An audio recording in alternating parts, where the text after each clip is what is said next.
नमो चंद्रभागा नमस्कार माझा रुक्मिणी पांडुरंगा रामकृष्ण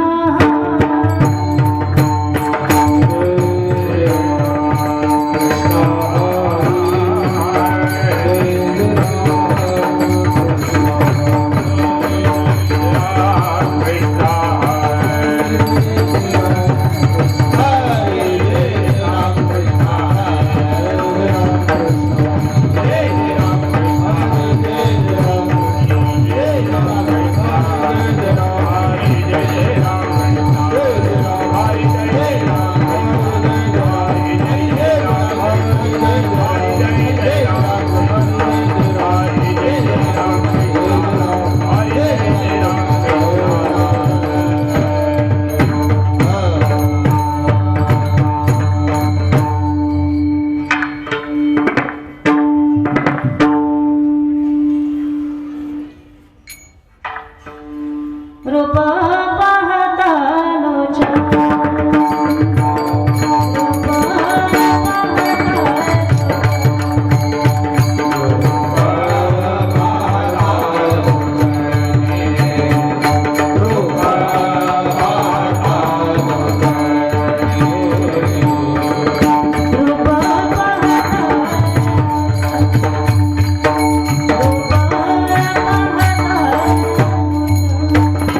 काया भेद नाही देवातया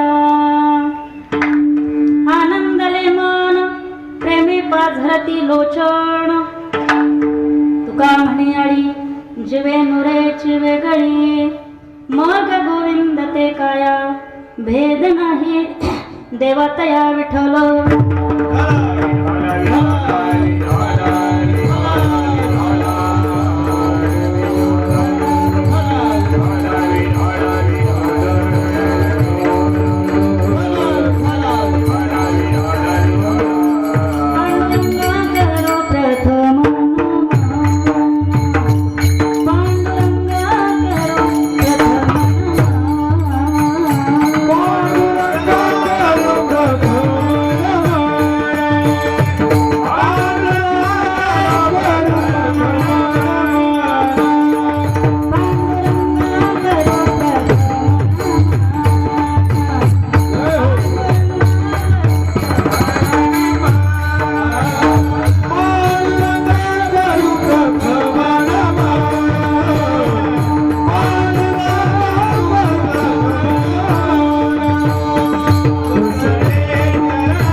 दुसरे चरण संतांची त्यांच्या कृपादाने कथेचा विस्तार बाबाजी सद्गुरु दास तुका शुक्लां ब्रह्म विचार सार परमा मंध्या जगद्व्यापिनी विना पुस्तक धारिणी मवैदां जात्यांधकारापहं हस्ते स्फाटिकमालिकां विदधतीं पद्मासने संस्थितां वंदे तां परमेश्वरीं भगवतीं बुद्धिप्रदां शारदां गोविंद गोविंद मना लागलिया छंद मग गोविंद ते काया भेद नाही देवातया विठ्ठल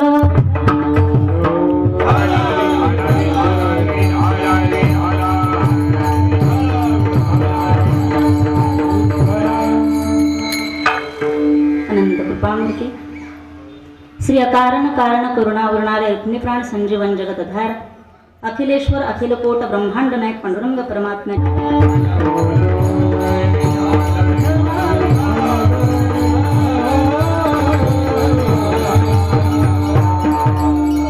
सेवेकरिता जो अभंग निवडलेला आहे तो अभंग जगद्गुरु तुकाराम महाराजांचा आहे। या अभंगामध्ये जगद्गुरु तुकाराम महाराज नामाचा महिमा प्रतिपादन करून त्याचा जीवनावरती होणारा परिणाम तो स्पष्ट करतात। थोडंसं जर आपण ह्या सृष्टीचं चिंतन केलं तर आपल्याला असं पाहायला मिळतं भगवान परमात्म्याने अनेक प्रकारचे जीव निर्माण केले। काही जलचर आहेत, भूचर आहेत, खेचर आहेत। या सगळ्यांमध्ये परमात्म्याने एक प्राणी असा निर्माण केला ज्याला ज्ञान आहे, ज्याला ज्ञान आहे, ज्याला अज्ञान काय आहे हे कळतं, ज्याला सुख काय दुःख काय सगळ्या गोष्टी कळतात असा एक प्राणी निर्माण केला ज्याचं नाव आहे मनुष्य। कशा करता निर्माण केला संत महात्म्यांनी त्याचं उत्तर दिलेलं आहे केवळ आणि केवळ भगवान परमात्म्याच्या भजना करता। देवे दिला देह देवे दिला देह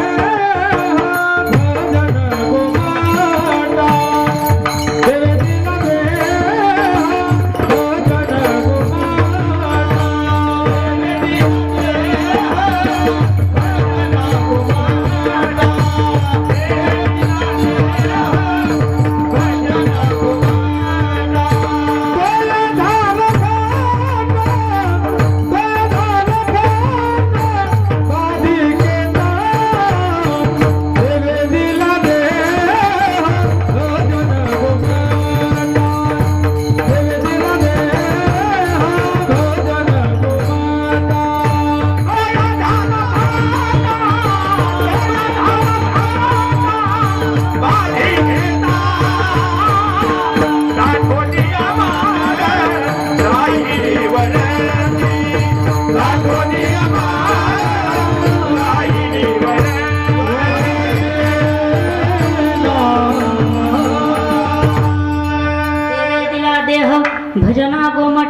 या झाला फाटा, बाधिकेचा देवण देह दिला कशना करता, भजना करता, देवे दिला देह भजना, गोमटा, गोमटा म्हणजे चांगला, पण कशा करता दिला, भजना करता, भोजना करता नाही. काही माणसं महाराज कोणत्याच गोष्टीचा विचार करत नाही. माणसाने काही गोष्टींचा विचार केला पाहिजे. तुमचं लक्ष आहे ना माझ्याकडे? हा, कोणत्या तरी गोष्टीचा आपण विचार केला, पण कोणता विचार केला पाहिजे? शास्त्रकार सांगतात की काही गोष्टींचा आपण विचार केला पाहिजे. कोणत्या? ऐका, कोहम कथमिदम जातम, कोई कर्ताश्च विद्यते, उपादानम किमस्तेहम, विचारे सुयमेदुषः. पहिला विचार केला पाहिजे, कोहम, मी कुठून आलो याचा विचार केला पाहिजे. महिला मंडळ सांगा बरं, आपण कुठून आलो माहिती आहे का? झोपल्या का? हा, आपण कुठून आलो काय माहिती आहे का? तुम्ही मला म्हणाल मुक्ताताई काय बोलताय तुम्ही, कुठून आलो म्हणजे आमच्या घरून आलो आम्ही, बरोबर ना? घरून आलो. मला सांगा महिला मंडळ, खरंच ते आपलं घर आहे का? पटकन बोला, ते आपलं घर आहे? ते आपलं घर नाही. नक्की ते आपलं घर नाही. आपण जिथं राहतो ते आपलं घर नाही. ते आपलं घर. मग कीर्तन झाल्यावर माझ्यासोबत चालायला काय हरकत नाही. खरं सांगा, ते आपलं घर आहे का? जिथं राहतो आपण ते आपलं घर आहे का? संत महात्मे म्हणतात ते घर आपलं आहे का? आपल्याला ज्ञात नाही. साधू संतांना विचारलं, संजू भाऊ, संत महात्म्यांना विचारलं, तुमचं घर, तुमच्या घराचा पत्ता काय? छाती ठोकपणे स्वतःच्या घराचा पत्ता सांग. आम्ही वैकुंठ वासी, आम्ही वैकुंठ वासी, आलोयाची कारणाची, आलोयाची कारणाची, आबोली रे रोसी, आबोली रे रोसी, साजभारे वरदाया,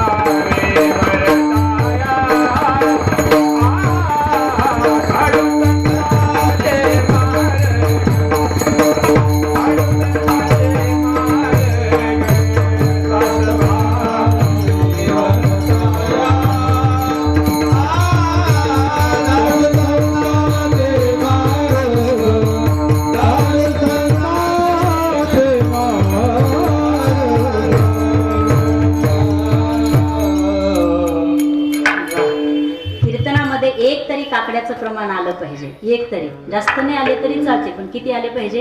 एक तरी. काकडा, काकडा एवढा आनंद देणारा आहे. बीड जिल्ह्यामध्ये संजय भाऊ, मला एका व्यक्तीने विचारलं, म्हणे मुक्ताताई काकडा म्हणजे काय? What is the meaning of kakada? काकडा म्हणजे नेमकं काय?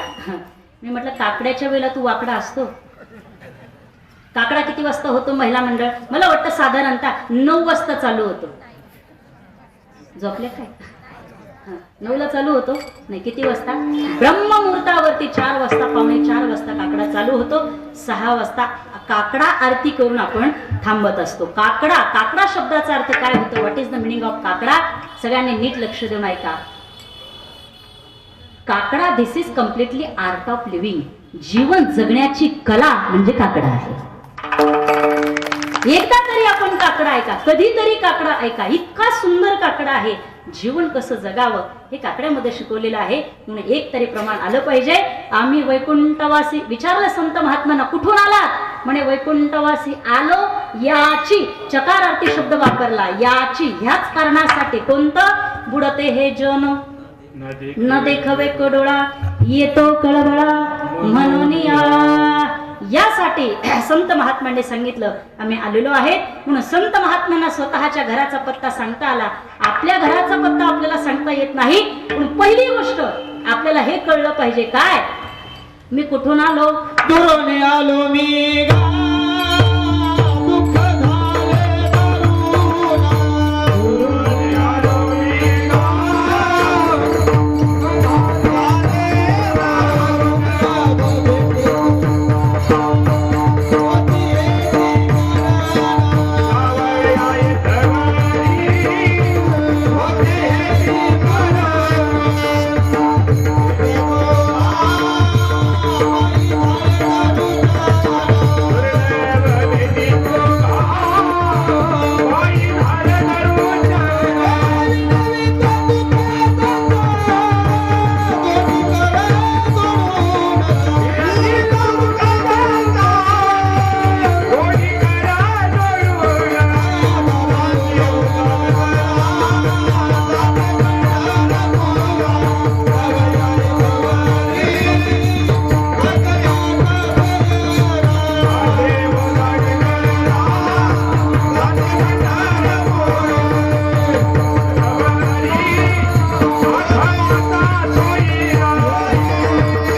आनंद वाटला, खूप आनंद.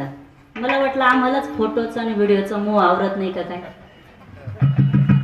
नाही, असं वाटलं आम्हालाच की काय, हे की नाही, आपण तरुण आहोत म्हणून. बाबांनी तर आज 6च मारलं बाबा. हा. असं का, वा, चांगली गोष्ट, चांगली.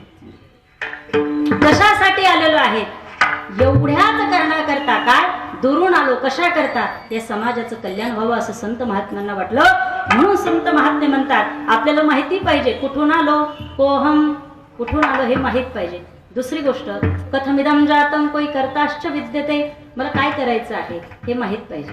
इथे बसलेल्यांपैकी एखाद्याचं तरी अंतिम ध्येय ठरलेलं असावं, मला जीवनामध्ये काय करायचं आहे, काय करायचं आहे महाराज माहित नाही. आपण सकाळी उठतो, उठल्याबरोबर डोळे उघडल्याबरोबर एक यंत्र पाहतो, कोणतं, ते फोन हातामध्ये घेतो, लगेच इंस्टा, यूट्यूब, फेसबुक हे सगळं पाहणं झालं, अर्धा पाऊण तास त्याच्यामध्ये जातो, दात घसतो, तोंड धुतो, चहा वगैरे घेतो, आंघोळ करतो, बरोबर. काही काम असलं कामाला निघून जातो, शेतकरी मंडळी शेतामध्ये निघून जातात, परत तिकडनं आले की पुन्हा फ्रेश वगैरे होतात, पुन्हा मोबाईल हातामध्ये घेतात, थोड्या वेळ इंस्टा, यूट्यूब, फेसबुक हे सगळं पाहून झालं की पुन्हा जेवण वगैरे करतात, पडल्या पुन्हा ते मोबाईल हातामध्ये, पुन्हा ते पाहत बसतात, झोप लागते, सकाळी उठतात, पुन्हा बेधुन तेच चालू होतं महाराज. काय माहिती आपल्याला काय करायचं आहे, अंतिम ध्येय माझा जीवनामध्ये नेमकं काय करायचं आहे हे माहित पाहिजे.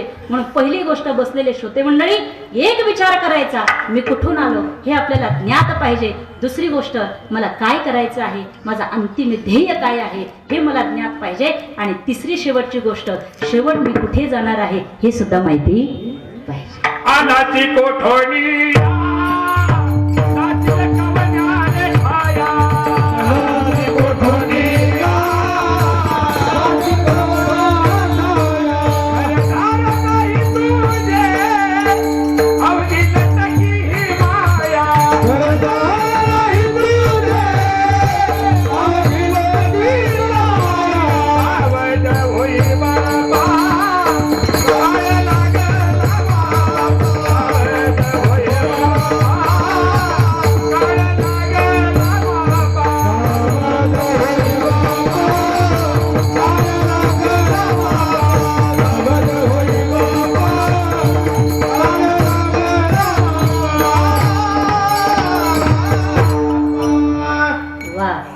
हायटेकच झालेली आहे. एकदा या प्रमाणासाठी जोरदार टाळ्या वाजवायच्या. आलासी कोठोनिया, कुठून आलो माहिती पाहिजे. संत महात्मे म्हणतात या जीवाला काही माहित नाही, कुठून आलो, काय करायचं आहे, शेवट मला कुठं जायचं आहे हेही ज्ञात नाही, म्हणून माहित पाहिजे. काही साधक मंडळी ज्यांना तळमळ वाटली, निघाले ते जगद्गुरु तुकोबरांकडे गेले. महाराजांना म्हणू लागले, महाराज मला काय करायचं आहे, माझा अंतिम ध्येय काय आहे हे मला ज्ञात पाहिजे. महाराज मला कळवळा वाटतो आहे, माझ्या जीवनाविषयी मला काहीतरी असं वाटतं मी करावं, पण काय करावं हा एक फार मोठा प्रश्न आहे. सांगू तुम्हाला, ऐका.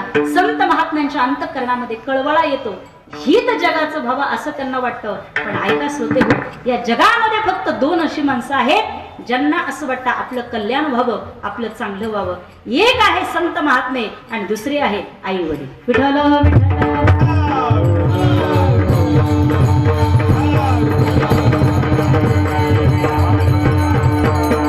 आई वडील आहेत, त्यांना असं वाटतं माझ्या मुलाचं चांगलं व्हावं, त्याचं कल्याण व्हावं. महिला मंडळ एक साधा प्रश्न विचारते, सांगा आपल्या मुलाचं चांगलं व्हावं असं आपल्याला वाटतं की शेजारणीला? हा, खरं सांगा, तुम्हाला शेजारणीची शपथ आहे. हा, सांगा आपल्या लेकराचं चांगलं व्हावं, आपल्या मुलाचं चांगलं व्हावं हे आपल्याला वाटतं की शेजारणीला? आपल्याला वाटतं, बरोबर. पुरुष मंडळी कुणाला वाटतं? आपल्याला वाटतं. बरं, गल्लीतल्या लोकांना नाही, बरं भावकीतल्या लोकांना, माणसं मध्ये त्यांचं तर नावच काढू नका, ती अशी जाते भावकी जिच्याशिवाय जगता येत नाही, त्यांच्याशिवाय मरता सुद्धा येत नाही, अशी जाते महाराज ती. मग आपलं चांगलं व्हावं, आपल्या लेकरांचं चांगलं व्हावं असं कोणाला वाटतं? फक्त आई वडिलांनाच वाटतं. चला सांगते, ऐका. एक इंजिनियर झालेला मुलगा होता, ऐकताय ना तुम्ही, नीट लक्ष देऊन ऐका. इंजिनियर झालेला मुलगा होता, घरातच, त्याला नोकरी नव्हती. बरेच दिवस झाले घरामध्ये होता. एक दिवस त्याच्याच घरातला पाण्याचा नळ तो फुटला, पाणी गळू लागलं. आईने त्याला सांगितलं, बाळू उठ बरं तेवढा आपला घरातला नळ आहे पाण्याचा, तेवढा तो रिपेअर करून घे. त्याने सांगितलं, आई वेडीस का ग तू, एवढा मोठा मी इंजिनियर झालो आणि मला ते नळ रिपेअर करायला लावते, हा तो फुटलेला नळ तो रिपेअर करायला लावते. आईनं सांगितलं, बाळू ते मला बाकीचं काही सांगू नको, पहिल्यांदा तो नळ रिपेअर कर, त्याच्यातून पाणी गळतंय, पहिल्यांदा ते बंद कर. राग राग बाळू उठला, नळ्याच्या जवळ गेला, कसा तरी तो नळ गळणारा त्याने तो बंद केला, आपलं रोजचं काम करू लागला. एक दिवस त्याने पेपरमध्ये नोकरीसाठी जाहिरात वाचली. विचार केला, माझं क्वालिफिकेशन एवढंच झालेलं आहे, एवढंच माझं शिक्षण झालेलं आहे, मी जर फॉर्म भरला तर. पदसंख्या होती 1 आणि त्या दिवशी फॉर्म गेलेले होते 99 आणि हा 100वा. याने पण फॉर्म भरला. इंटरव्ह्यूचा दिवस जवळ आला, इंटरव्ह्यूला गेला. 99 जणांचा इंटरव्ह्यू पूर्ण झाले आणि हा 100वा ज्या वेळेला साहेबांच्या खोलीमध्ये जाऊ लागला, त्यावेळेला त्याने काय केलं, दरवाजा असा आतमध्ये लोटला आणि पाहिल्याबरोबर शेजारी एक बेसिंग होतं आणि त्या बेसिंगचा नळ गळत होता. ऐकताय ना तुम्ही, बेसिंगचा नळ गळत होता, ते पाणी टपकू लागलं. तो मध्ये गेल्याबरोबर त्या बेसिंगच्या जवळ गेला आणि तो नळ गळणारा त्याने कसा तरी तो अगदी पॅक केला आणि नळ गळणारा तो नळ जो आहे तो त्याने बंद केला. हे साहेबांनी पाहिलं, हा साहेबांच्या जवळ गेला, बसला. साहेबांनी याच्याकडे पाहिलं आणि साहेब म्हणू लागले, वा ही जी नोकरी आहे ना तुझ्यासाठीच आहे. साहेब काय बोलताय तुम्ही, तुम्ही माझे अजून कागदपत्र पाहिले नाही, तुम्ही मला 2-5 प्रश्न विचारले नाही, माझे इंटरव्ह्यू घेतले नाही, डायरेक्ट तुम्ही मला ही नोकरी देऊन टाकली. साहेबांनी सांगितलं, अरे तुला सांगू का, 99 जण ह्याच दरवाजातून आतमध्ये आले, ह्याच दरवाजातून बाहेर गेले. प्रत्येकानं बेसिंगचा नळ फुटलेला आहे हे पाहिलं, पण नळ कोणी बंद केला नाही. आम्हाला असं वाटतं की तुझी जी बुद्धिमत्ता आहे चांगली आहे, हुशार आहे, बुद्धिमान दिसतो आहे, तुझ्यासारख्यांची आम्हाला गरज आहे, म्हणून ही जी नोकरी आहे ना तुला आहे. तो उठला, डोळ्यामध्ये त्याचं पाणी आलं आणि त्याला आपल्या डोळ्यासमोर आई आठवली. डोळ्यामध्ये पाणी आलं, डोळ्यासमोर आई आठवली. उठला तो, त्याने एक वही घेतली, एक पेन घेतला आणि त्या वहीवरती त्याने एक वाक्य लिहिलं. वाक्य किती गोड होतं आता नीट लक्ष देऊ नये का. त्यानं वाक्य लिहिलं त्या वहीवरती, घड्याळाची टिकटिक टाइम मॅनेजमेंट शिकवते, घड्याळाची टिकटिक टाइम मॅनेजमेंट शिकवते, पण आईची किटकिट लाईफ मॅनेजमेंट शिकवते. या जगामध्ये आई वडीलच अशी आहे की ज्यांना असं वाटतं माझ्या लेकराचं माझ्या मुलाचं चांगलं व्हावं, इतरांना वाटणार नाही. तसं या जगामध्ये दुसऱ्या नंबरला जर कोण असेल तर ते संत महात्मे आहे. त्यांना असं वाटतं या जगाचं कल्याण व्हावं, जगाच्या कल्याणा संताच्या विभूती, जगाच्या कल्याणा संताच्या विभूती,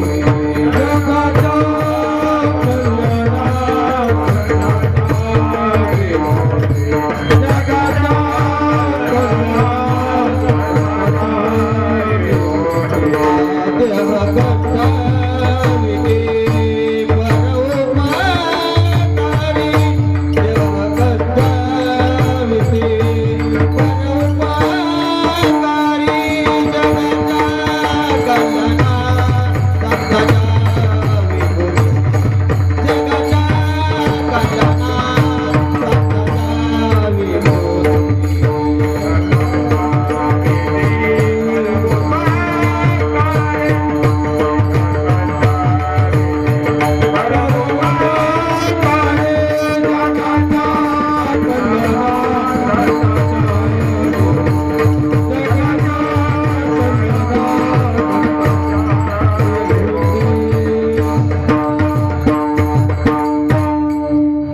अत्यंत गोड प्रमाण दिलेलं आहे.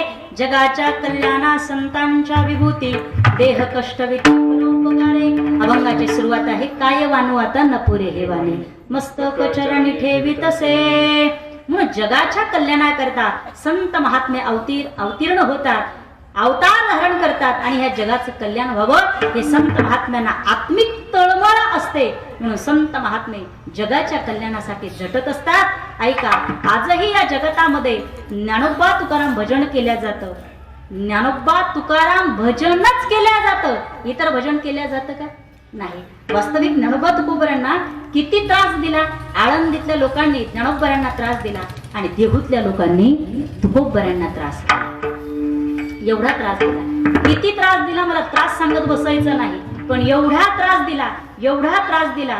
मला वाटतं ज्ञानोबरांना त्रास देण्याकरता आपल्या बजाजनगरचे लोक होते का, संभाजीनगरचे होते का काही नाही.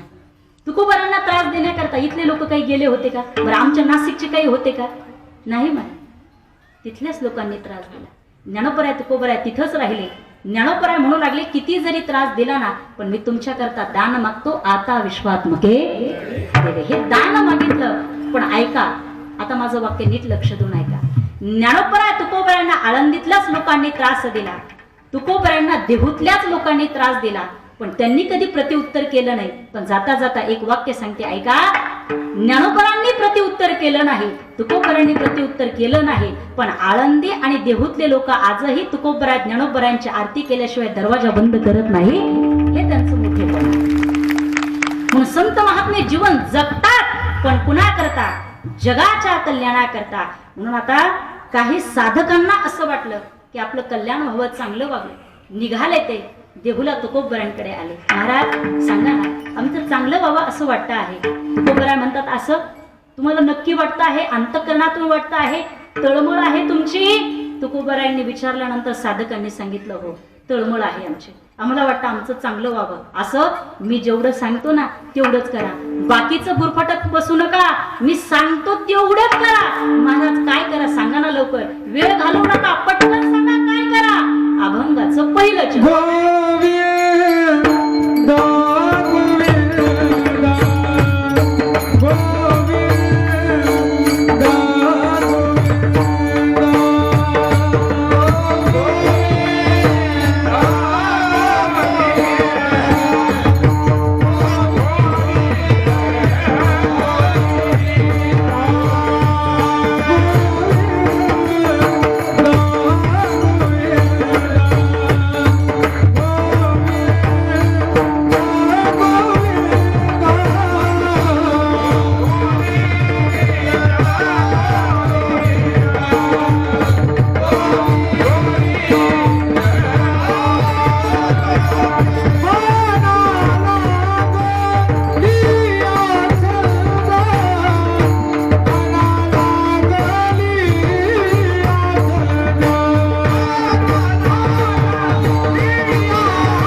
चरणामध्ये जगद्गुरु तुकाराम महाराज आपलं हित व्हावं याकरता आपल्याला काहीतरी उपदेश करतायत. काय उपदेश आहे? तुकोबराय म्हणतात मी जे सांगितलं ना तेवढं करा. काय? गोविंद गोविंद मना लागलिया छंद. परमात्म्याचं एक नाव आहे गोविंद, तसं देवाची अनेक नावं आहेत. अनेक नावं परमात्म्याला कशावरून पडले म्हणे त्यांना अनेक रूप धारण केली म्हणून अनेक नावं त्याला प्राप्त झाली. अनंत रूपे अनंत वेशी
देखिले म्या त्यासी बाप रखुमा देवीवर खून बांधली कैसे.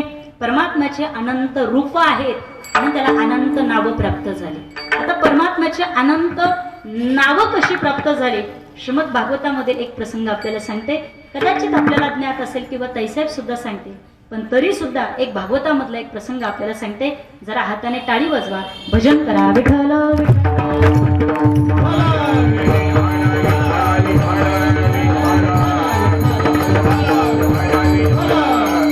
भागवतातला एक प्रसंग डोळ्यासमोर फक्त चित्रण आणायचं आहे. नुकतंच कुरुक्षेत्रावरती कौरव पांडव युद्ध झाले. बाणांच्या शय्येवरती भीष्माचार्य पडलेले आहे. रोमारोमामध्ये बाण लागलेले आहेत. अंगातून रक्त जे आहे ते बाहेर पडले. भीष्माचार्यांचा प्राण जो आहे तो कंठापर्यंत आला. आता भीष्माचार्यांचं प्राण उत्क्रमण होण्याची वेळ. पण भीष्माचार्य वाट पाहत होते. आयनाची आयन तशी दोन आहे. एक आहे दक्षिण आयन आणि दुसरा आहे उत्तर आयन. दक्षिण आयनामध्ये जर एखाद्याने प्राण सोडला तर परमात्म्याचे द्वारही बंद असतात आणि उत्तर आयनामध्ये जर प्राण सोडले तर परमात्म्याचे द्वारही उघडी असतात.